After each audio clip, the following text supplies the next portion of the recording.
You guys see me? You were behind my phone. Can you guys see the camera? Yeah. No te veo, Brian, no te veo. No me veo, no me veo. All right, okay. Yo te veo, Brian, yo te veo.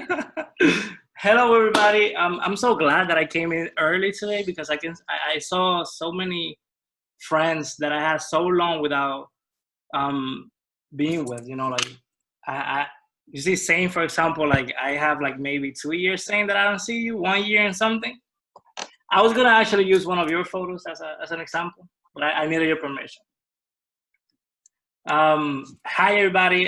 There are so many faces. I cannot see them all at once, but hello everybody. My name is Brian Ortega, for you that don't know me.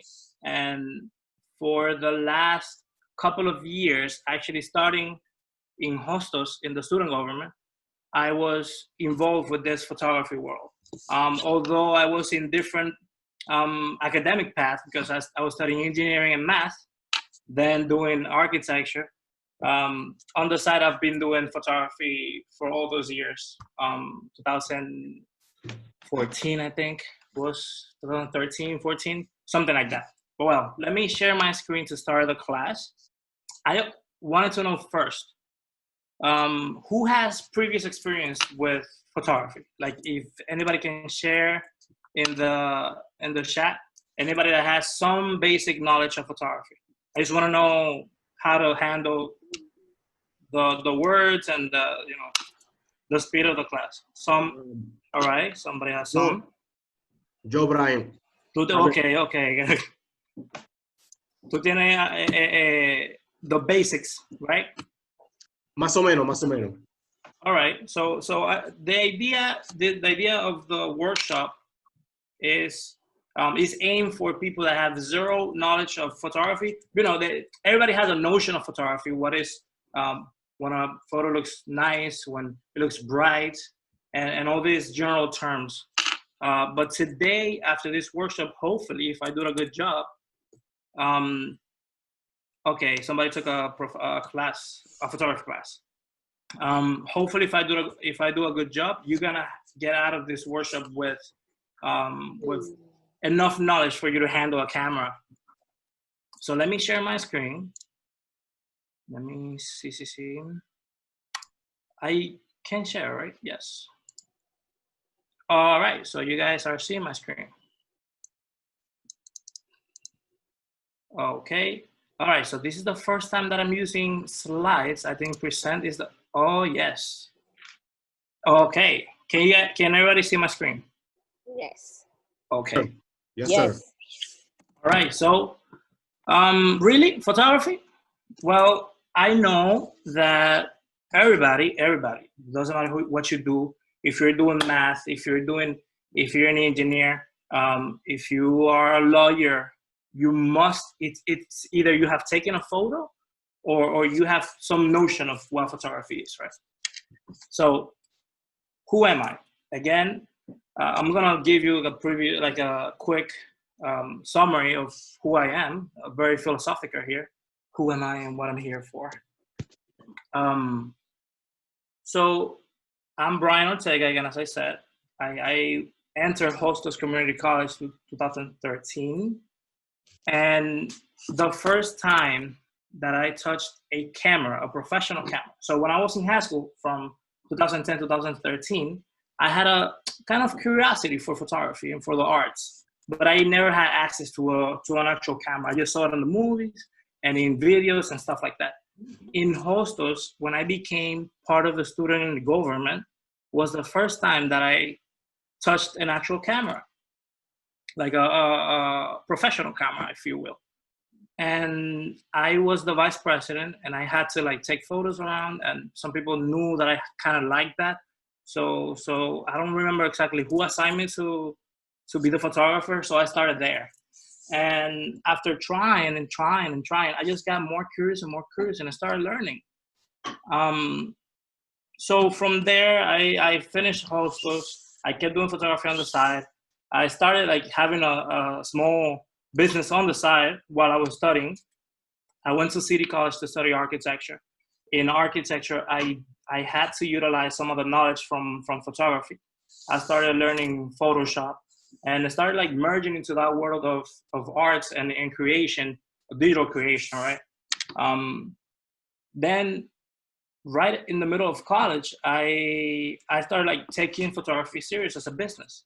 So from 2017, 2016, I started doing photography as a work, like as a job, like real serious.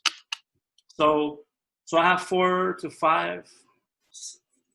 say 4 years doing it professionally. All right, so that gives you an idea of who I am and why am I talking here. Okay, today we're going to learn what is photography, what is photography about, the types of photography, the elements of photography, composition, lenses, and if anybody after the class is willing to keep learning, some camera recommendations at the lowest price possible. All right, so photography is the art of capturing light with a box. Literally, that's what it is. Nothing complicated. And I just want you to keep in your mind capturing light.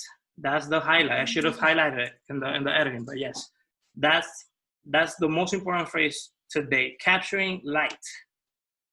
All right. Now there are 3 main types of photography in this industry: nature, people, and man-made. Man-made refers to, and I don't explain nature and people because it's kind of obvious, but man-made refers to objects, or yeah, just mainly objects. All right. Landscape is the first one. In the first section, I will be utilizing photos that are not mine. I just want to put it out there, just in case some copyright things come on. But in the first, I'm not gonna be using photos that are mine. I will let you know what photos are mine, what photos are not mine. Okay. So in the first category, which is nature, we have landscape, with focuses on landscapes, obviously, and to have the wide view of it could be a city, it could be a mountain, it could be like here a beach, and which is really beautiful, a beach and a mountain together. Wildlife is part of the nature photography.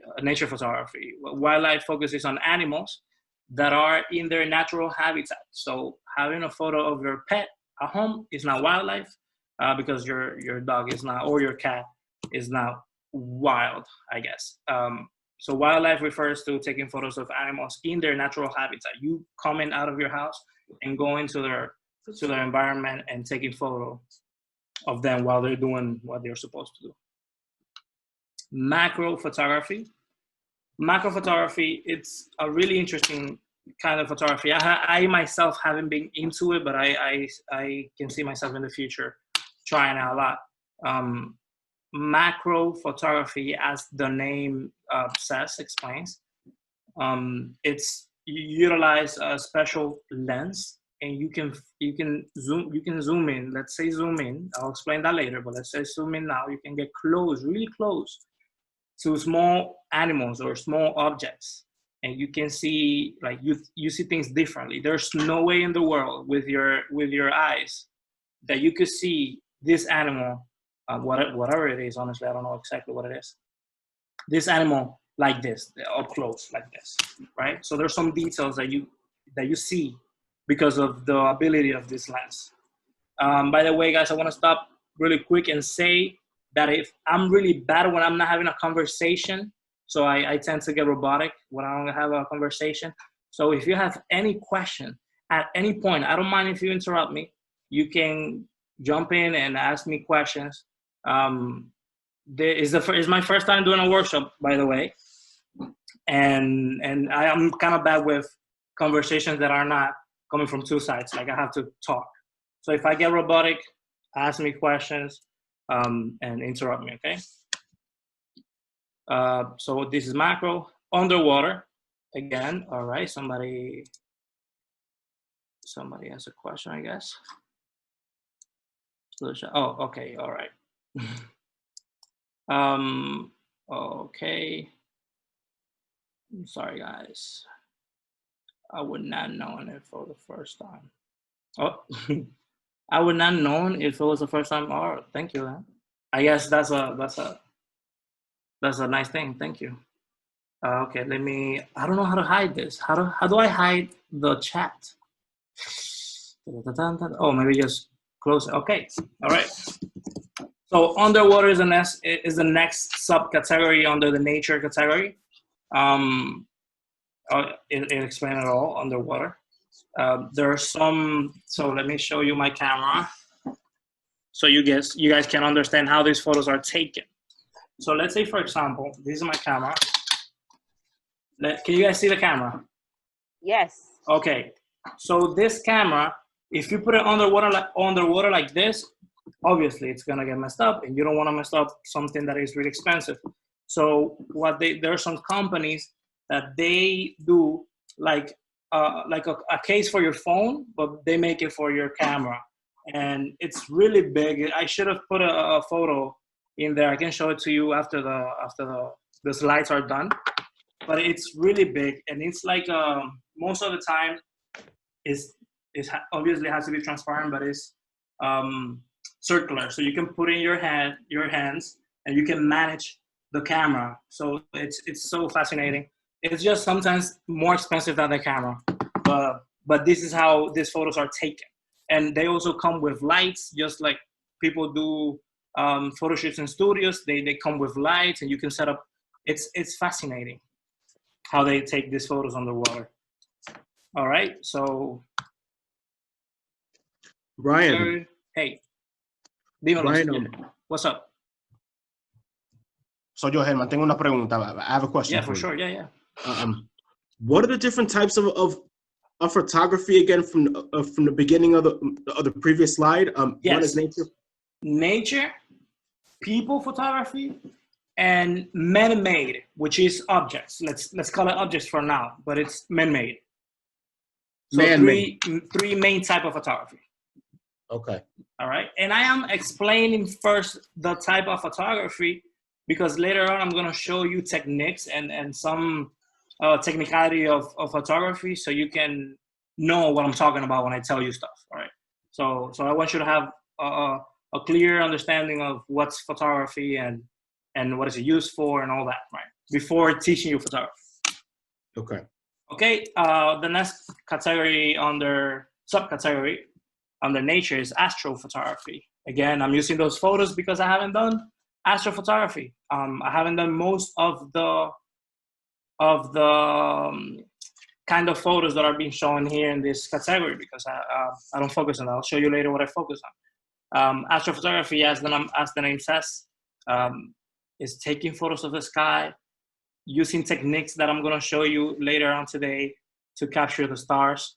It's really beautiful. I've tried to do it, and I'm not a pro, but I've tried, and it's amazing to see how you can capture with a camera, with an object, things that you cannot see.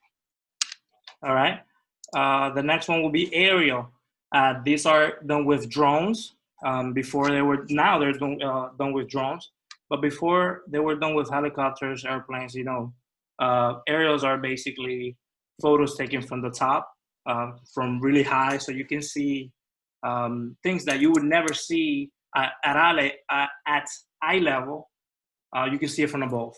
All right, buildings, in this case, beaches, right? And many things from the top of this one.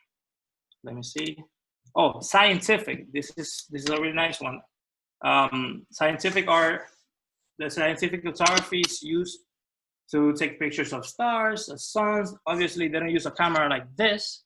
They use a camera the size of maybe a house, which is not really a camera, but they use a big sensor, and then the lens is like the size of a 2-floor house, because it has to zoom all the way there in order for you to get details like this. Obviously, there are bigger lenses that can reach the moon, for example.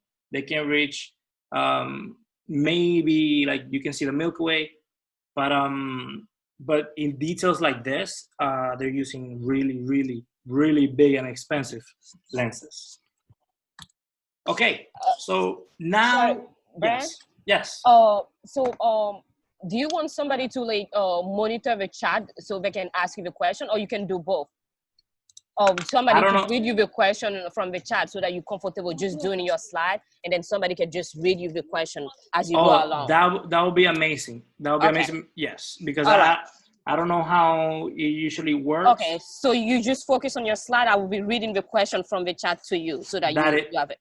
Thank you so much. Thank you. And what's your name? Rokia. Rokia. Thank you so much, Rokia. So I have a question from Carlos Avingola. Yes. Yeah. My brother. What if we don't have a camera, and would you give us advice on how to take picture with our phone? Okay, so you see what I say? Rokia is natural leader. Yes, she is. My last slide is actually about that. Okay. So thank you, Carlos, for messing my order. No, but I'm gonna talk about it in the last slide. All right. I just understand, based on my experience, that you must know. You should understand, if you want to have a good photographic skill, right? You have to have some knowledge of how photography works. Because in our phones, we don't really use the things that I'm going to show you. But if you know that, I just don't want to say anything that ruins the order of the slides. But I'll go back to that. I'll go back to that. Thank you, Carlos, for the question. All right, so portraits. This is what I do. Throughout this whole slideshow, I'm going to show you photos that I did when I was starting to experience, when I was starting to to try the concepts that are in the current slide. For example, portraits. The one in the left is a portrait when I started doing portraits. So I'll show you photos that I've done during that time, during that period. So this photo is from like 2014. So, and this photo on the right is 2018, 19, I'll say. So, right. So portraits are photos that are focused on people, on their figure, on their faces, their expressions. A portrait captures the essence of a person. All right, are focused on people, and most of the time it's one person. You can have a portrait of 5, but when you say portrait, you refer to a photo of one person, right? On the left, we see this guy. I remember I was on a barbecue in a park, and I just saw him, and I didn't hesitate to say, hey, can I take a photo of you?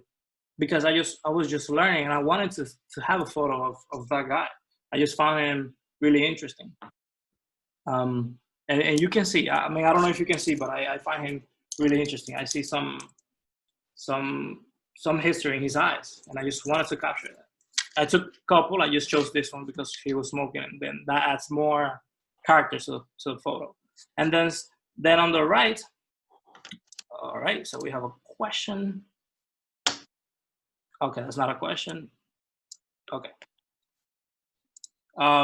So on the right, this is a photo of a friend of mine, and was it her birthday? It was something. She was celebrating something, and she was maybe her graduation. The idea was that she was celebrating something that she accomplished, and she was feeling like having a portrait session. So she came over to the studio, and we got this photo. As you see in the photo, she looks. There's a word for this. In Spanish, it's serena, but in English, it's like she's calm and she's secure and she knows, right? So that's portrait photography. Brian. Hey. Soy yo de nuevo. Sí, dímelo. I not only have a question, but I have a comment. Yeah. My previous experience was when I was working as a maintenance person, scores keeper plus table manager. I was also getting myself involved using a camera just to take pictures of each young athlete who played the sport of basketball during a tournament every summer, which was co-sponsored, which was co-sponsored by Nike. Okay. The name of the basketball tournament was Nike Swish League basketball tournament. Okay. So you do have some experience with a camera, right? The small. I'm sorry, you're cutting off. The small digital camera. Okay. All right. So those cameras are usually automatic, and I'm gonna show you from the next slide some manual techniques so you can control the camera as you will. All right.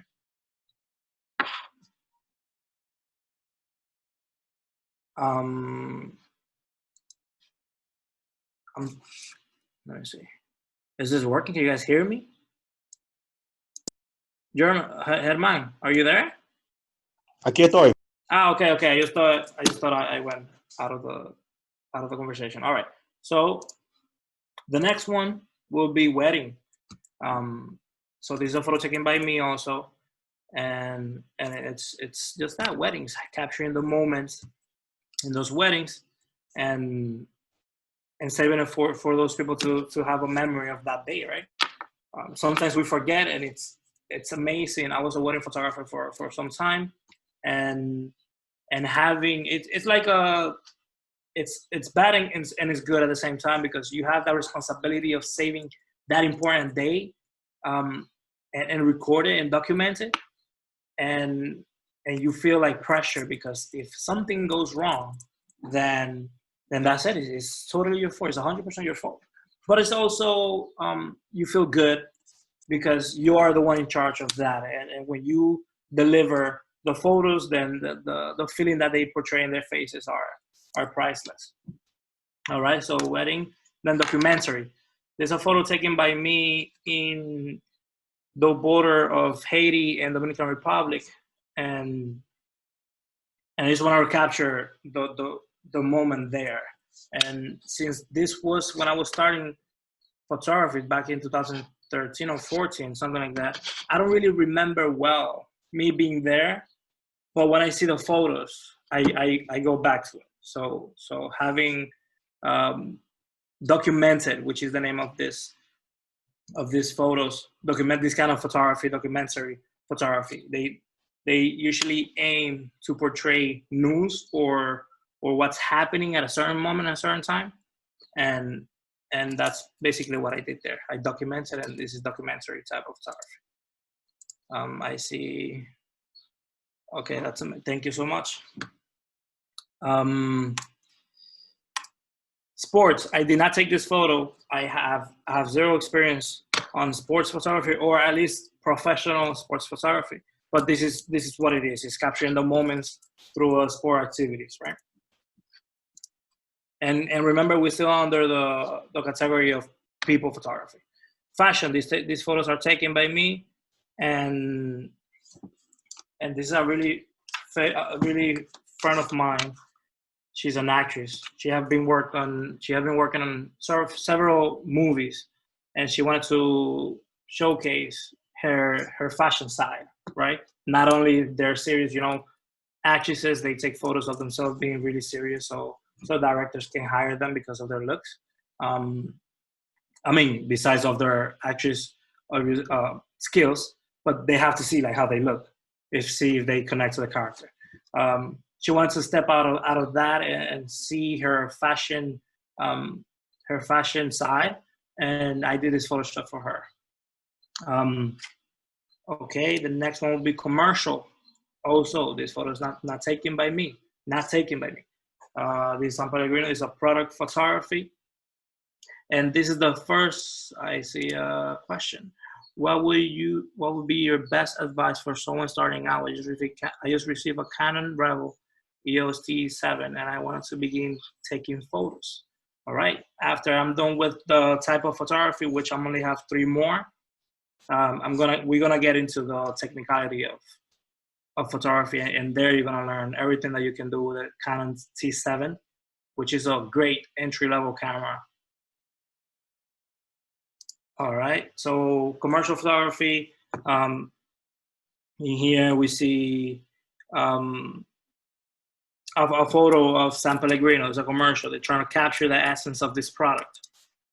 Let me see. All right. Then street photography. Street photography, here we can see is literally just, usually street photographers walk around and during times that they consider interesting, and during throughout cities that they consider interesting, and see, for example, New York is the best city for street photography. Here, there's a meeting or there was something going on the what was the City Hall downtown, and this on the right is the station of, Jesus, my memory. What's the name of this? Fulton, I think it is. It might be Fulton. If not, I apologize, Fulton, but it might be Fulton. Fulton Street. It's Fulton Street. There you go. So Fulton Street, and I just saw this the architecture of the station, and I just loved it. I just loved how it looks, and I just wanted to capture that, and that's pretty much the essence of street photography. Being in the streets of a city and capturing moments and that are candid.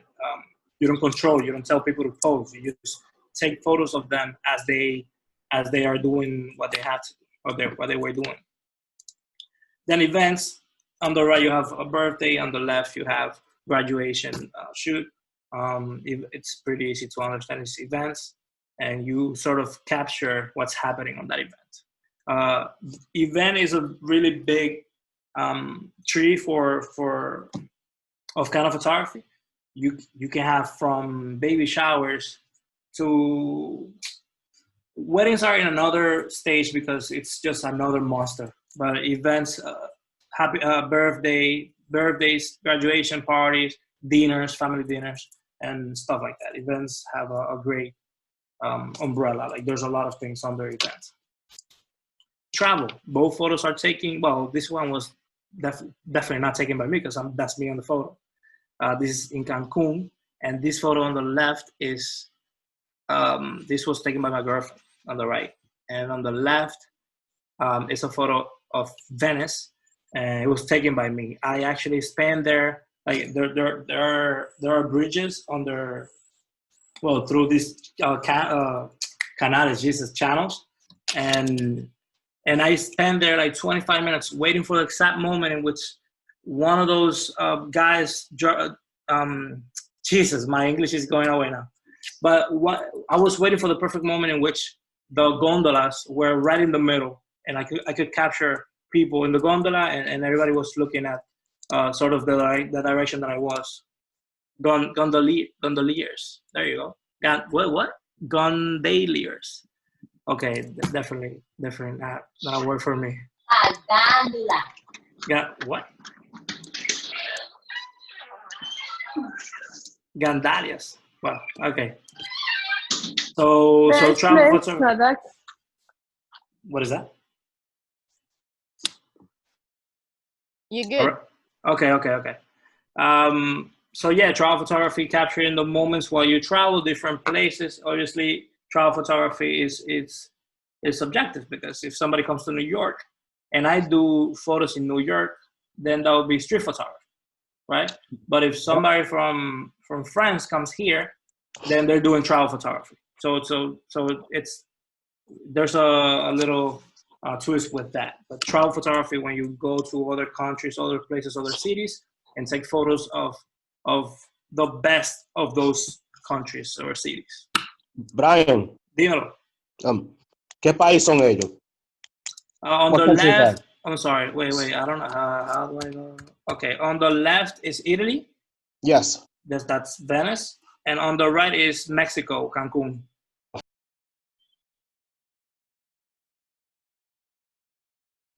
Herman, are you there? Yeah, thank you. Okay. By the way, the one on the right is taken by an iPhone.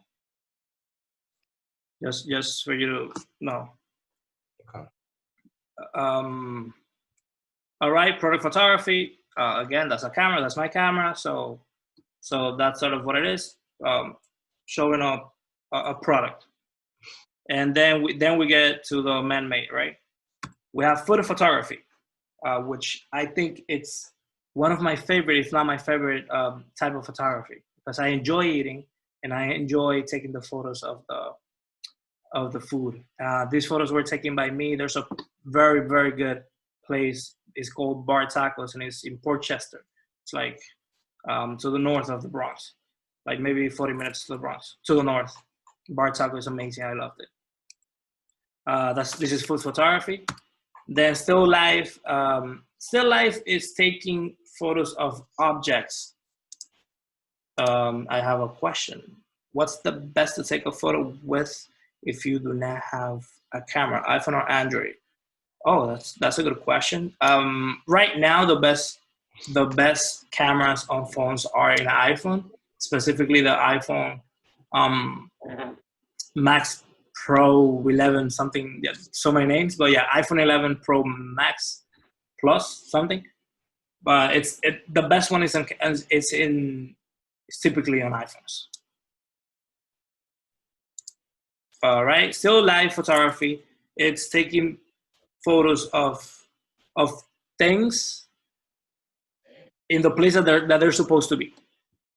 Okay, so a magazine, for example, this is my makeup station in my house/studio, and they're usually there. So that's still life, right?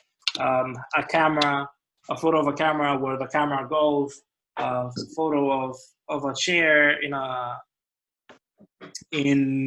living room space, right? That's still life.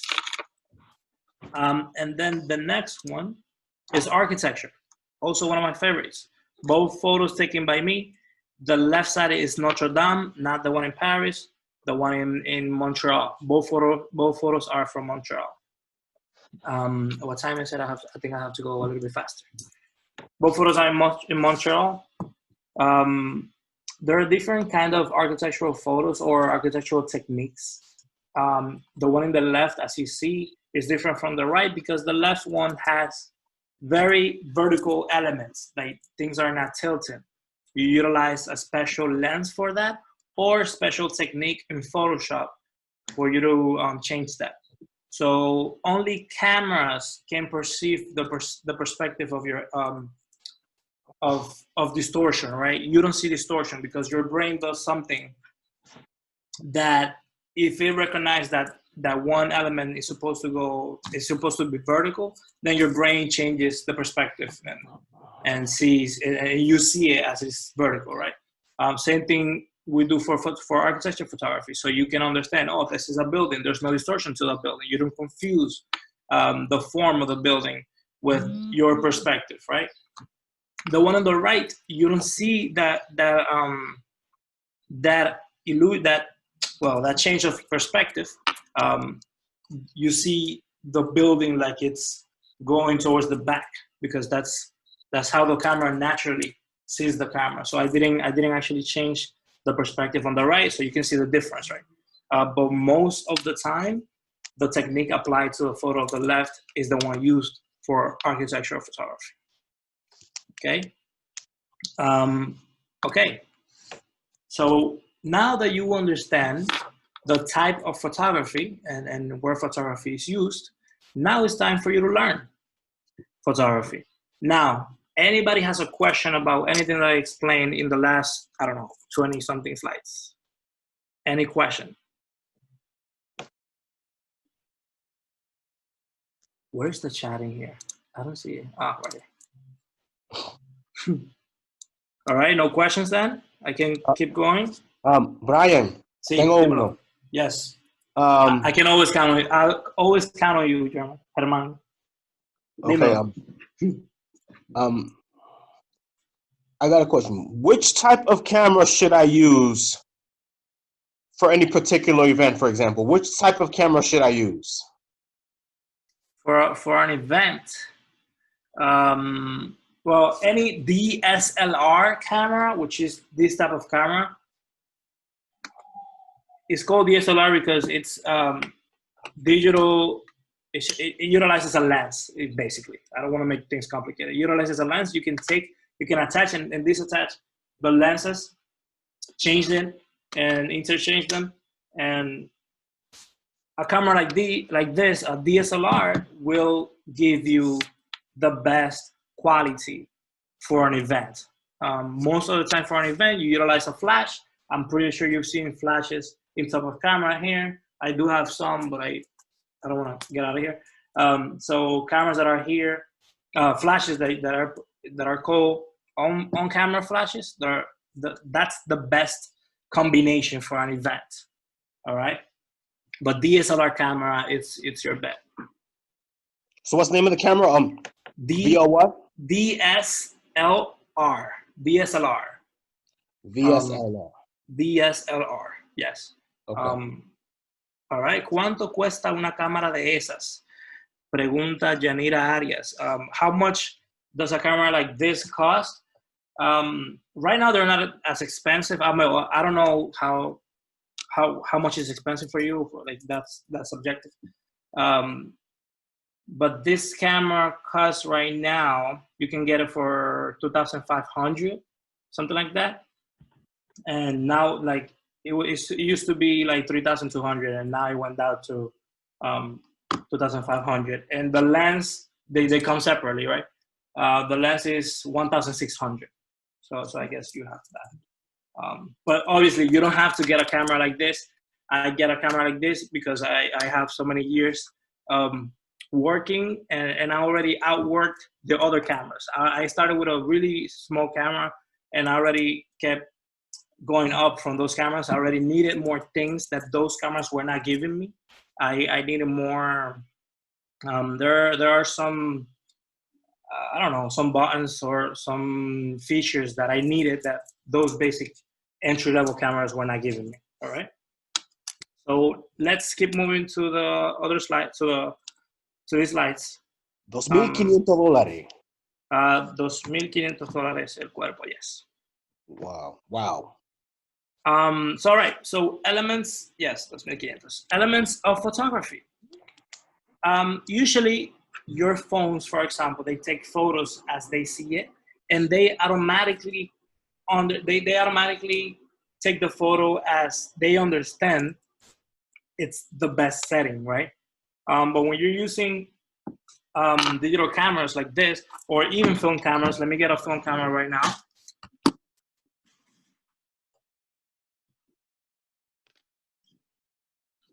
All right, so even film cameras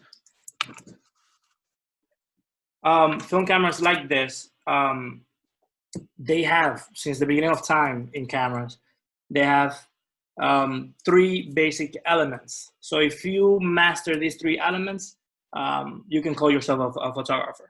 All right, you can put on an Instagram bio, photographer, if you master these 3 elements of photography.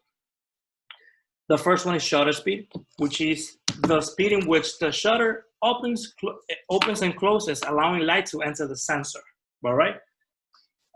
Inside this camera, there is a shutter, and the shutter. Can everybody see the screen? I'm not sure if you guys can see it. So can somebody just say yes, so I can know that you guys are seeing the screen? Yes. Okay, perfect. Yes. Thank you so much. Yes.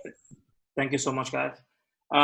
So there's a shutter, just as it sounds what it is. A shutter opens and closes, and the shutter speed is the speed in which that opens. It's either fast or really slow, and depending on that speed, then the light comes into the camera and to the sensor.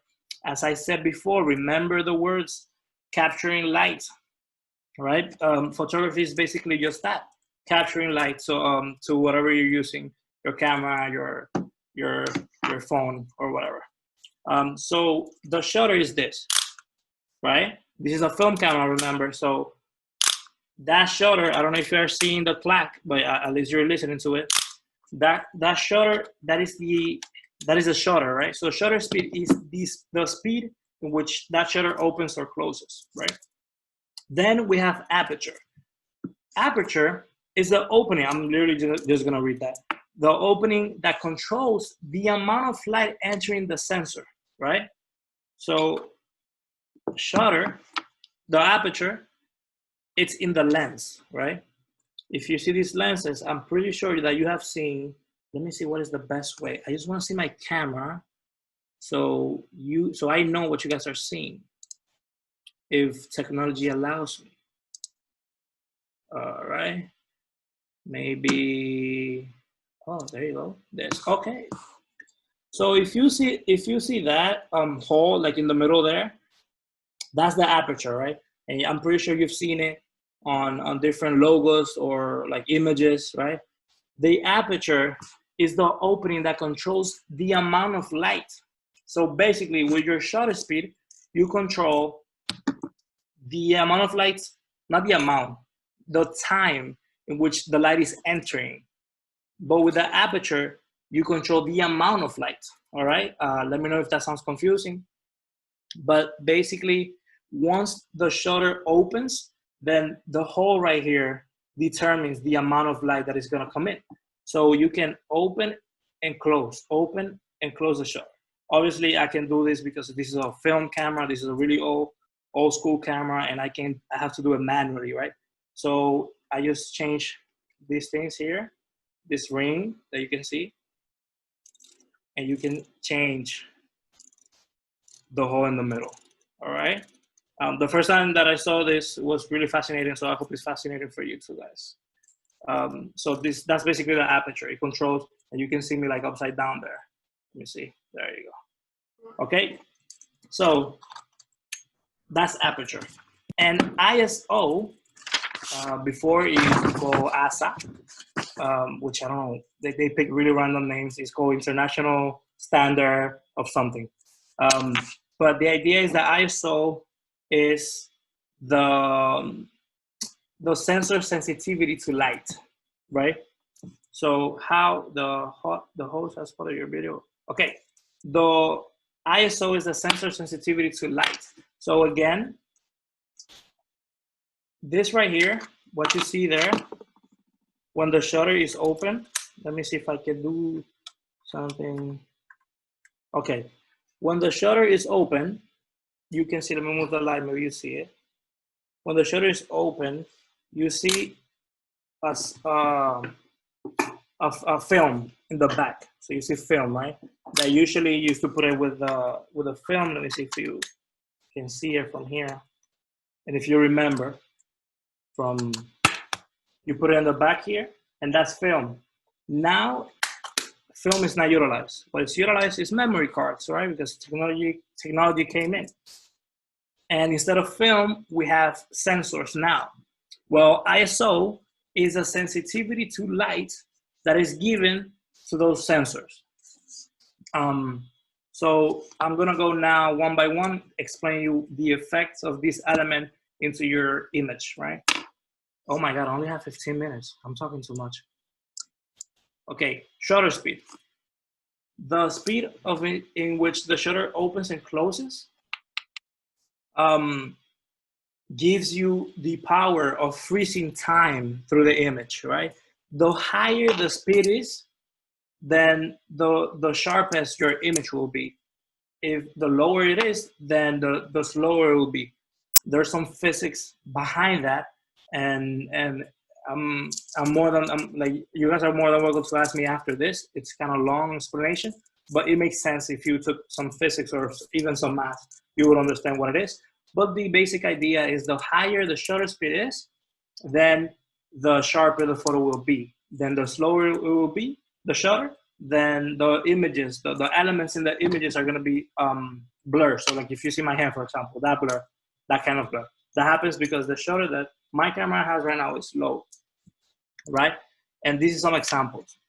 On the left, you can see, all right, on the left, you can see where the speed is, the shutter speed is. It's usually on the left, top left of the settings of the camera when you see it.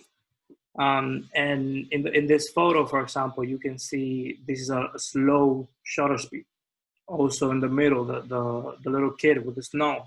That's a slow shutter speed. You can notice it because the photos are blurred because of the motion created by the moving elements. If you want that, then you have to put a lower shutter speed. And if you want the opposite effect, which is this both, is used for sports photography since things are moving, people are moving, the balls are moving, and people want to capture the perfect moment of motion. Do iPhone cameras have that? Yes and no. Yes, you can control it with third-party apps. You can download third-party apps, and you can control these manual settings. I think, I do not have the last iPhone, but I think they allow you to change that. I think the last one. But if not, there are third-party apps that allow you to change all these manual settings. I'm pretty sure, because I've used Samsung before, that Samsung has some phones that allow you to do shutter, aperture, and ISO. Okay. So again, if you wanna stop motion and capture that second there, that split of a second, then you higher your shutter speed, and then you get photos like this. These photos on the right are captured with a really high shutter speed.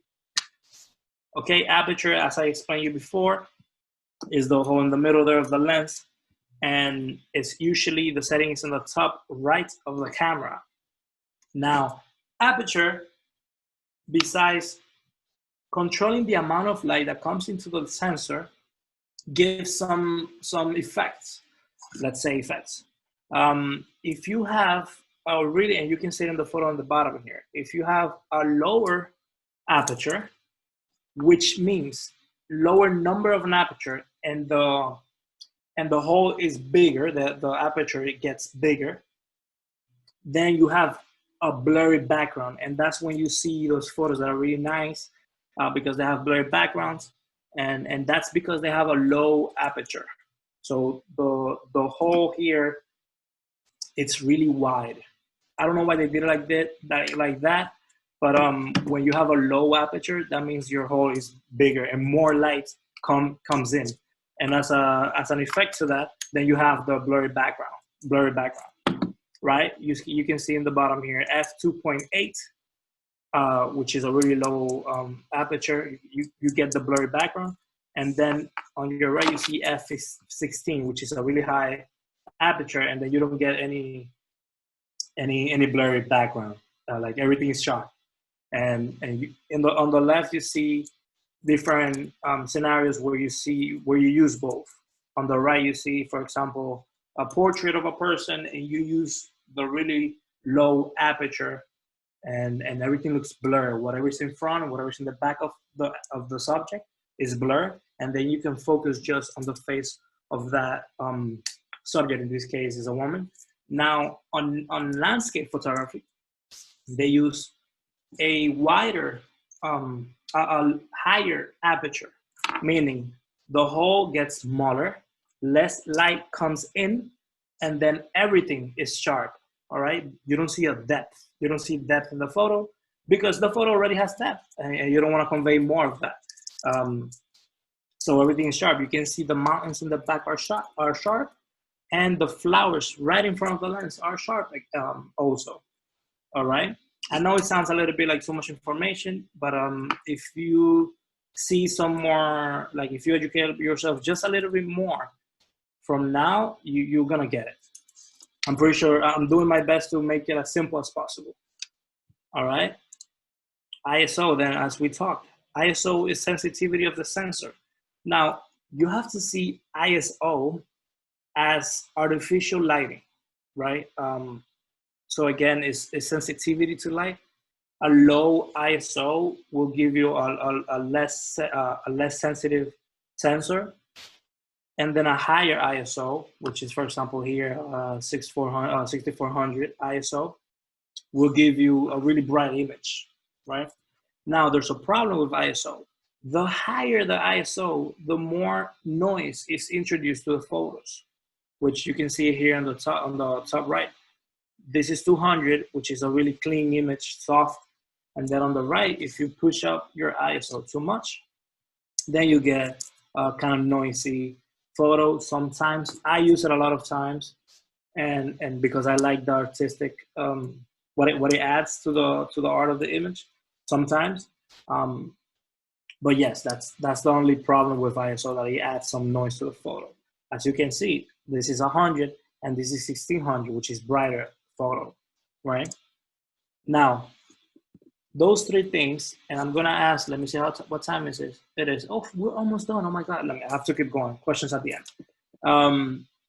Composition is a really important part of photography. So now it's not only how you take photos, but also how you arrange the elements in those photos. That's mostly what makes a photo beautiful.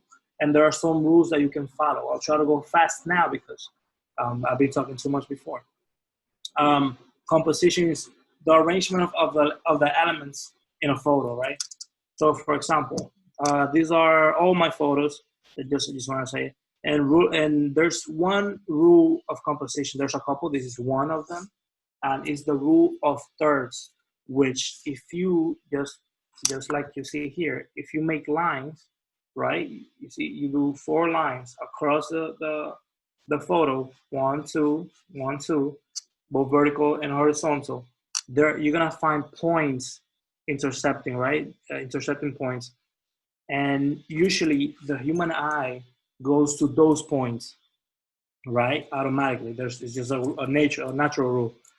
We go to those points. So photographers, painters, artists in general, graphic designers, they use this rule because the eye goes to those points, and then whatever is most important in that image, then they put it there, right? So that's one of the rules. So for example, in this case, this girl, it's in one of the thirds of the photo, and you would naturally go there automatically, right? Also, in this photo, they're using a really low aperture. Now we're gonna combine all these things. A low aperture, so you have a blurry background. And that also helps with what is capturing the attention in one image. All right, so in here, for example, if we make lines, you see that I put the person in the third. Also, if I make line in these photos, you see that, that's my dad, by the way. You see him that he's in one of those intercepting points. Also here, there are 2 clients of mine, now friends, and they are dancing here in Dumbo, and they're in the intercepting point. Also, they are here. They're kissing, right? Their kiss is exactly in one of those interceptions. In this architectural photo on the right, then you see the building, the main building that I want to portray is in one of the sides of these intersections, right? Then in this case also happens the same. And I don't know if you notice yourself, but now from now on, you're gonna be paying attention to the photos, at least professional photos, and you're gonna see that they use that a lot, where they put things on certain places for you to pay attention to. All right. Next rule of composition is natural framing. Finding natural framing in your environment to make the subject in the photo easier to find. For example, on the left top here, this is the Capitolio in Cuba, and I took the photo from the inside of the car. And I automatically, when I was in the car, I'm like, oh my God, look at the Capitolio, let me see it. And then I managed to get behind the driver's seat and take the photo of the Capitolio. I have 2 questions, like bottom middle 1. Bottom middle. Okay, so I don't know if it's from this slide. I hope it is. But so on the top right, thank you, by the way. On the top right, the roof element here in the station is working also as a natural frame, because you can see the person is within that area, and you automatically see the person contrasting with that white in that photo, white element. Here, the mirror in the bike is working as a frame. Here, this is in Germany. This is the BMW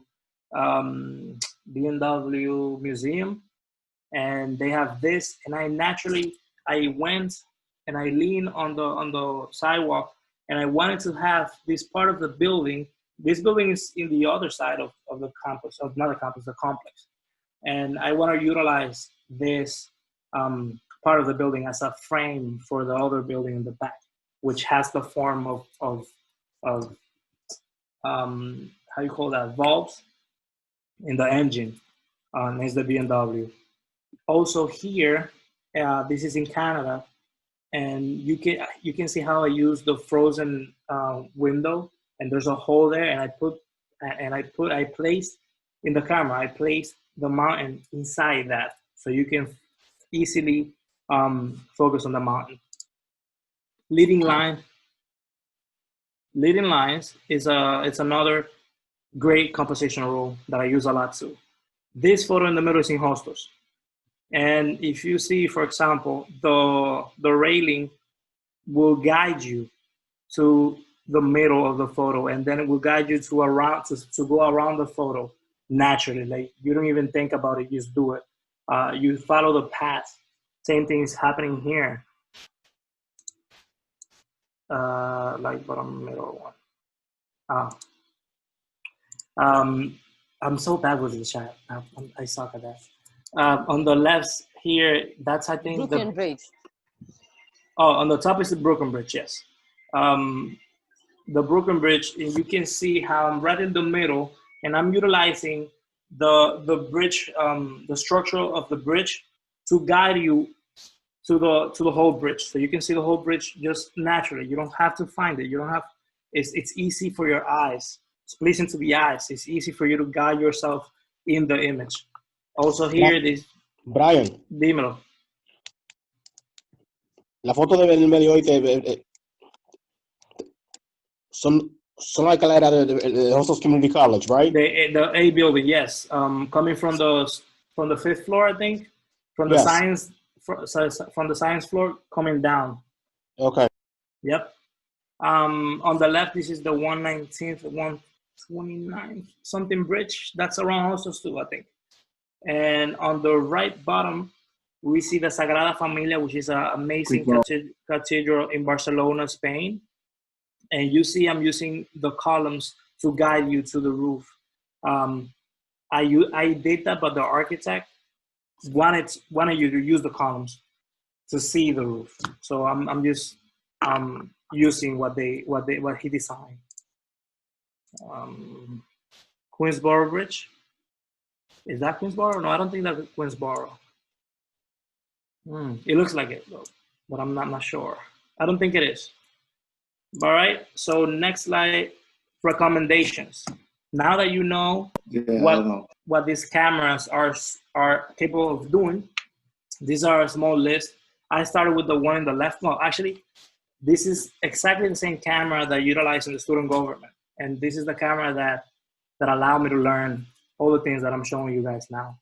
Let me see what time is it. Oh wow, I'm already late.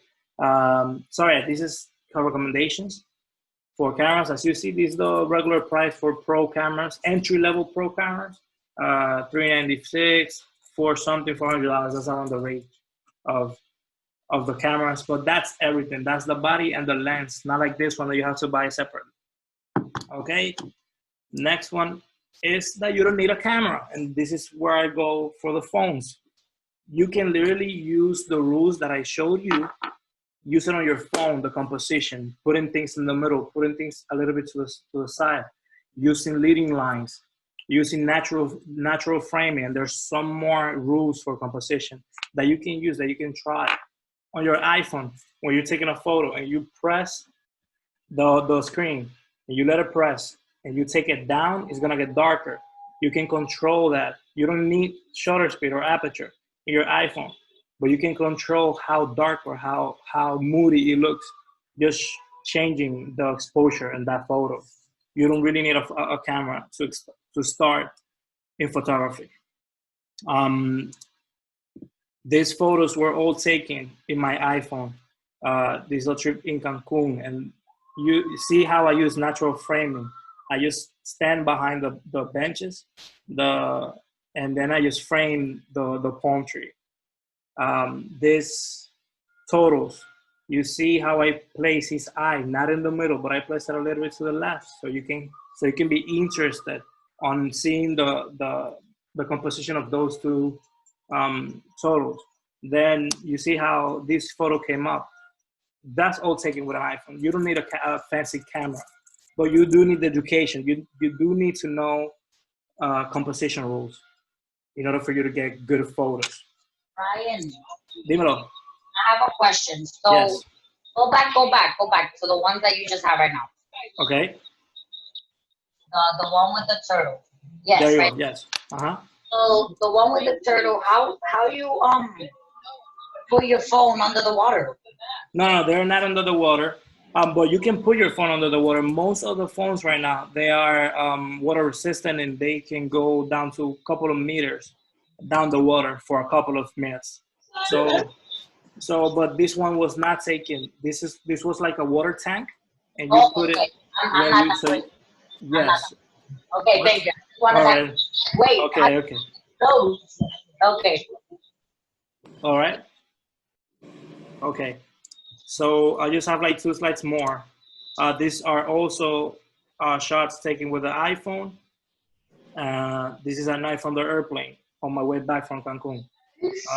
And you see how I saw obviously I edited these photos. Not that I added the moon or something. The moon and the stars are there, but the way I managed the exposure in the iPhone allowed me to have all these elements in the photos. All right. So editing is a part of it, but you can still have photos very good utilizing the rules that I gave you. That's my Instagram. If you guys have any questions, you are welcome to ask me questions. Let me see. After seeing, you can go to the video. After seeing to this photos, and you can relax. All right. So I am done, guys. I'm sorry, Jason, because I took so much time. This is 7:03 already, but I had so much to tell you guys. If anybody has a question, an extra question, please ask. And if not, if I'm not able to, then you can go to Instagram and for like any question that you have, any recommendation, I'll tell you everything through Instagram. All right. Thank you guys. Oh wow. Thank you guys for listening to. I know I'm kind of annoying to be listened to. Thank you, Brian, Brian. te deseo todo lo mejor en su vida, ¿oíste? En su carrera como fotógrafo, ¿oíste? Te deseo lo mejor. Muchísimas gracias, hermano. Thank you, Jason. Thank you, Brian, for doing it. Say hi to your brother and your sister. They're here? No, I'm. Oh, okay. I'm saying, okay, you're saying to say hi. Okay, for sure I will. Also, members of the Academy. And we're transition right here, right now. We have Carlito, Carlos Ram.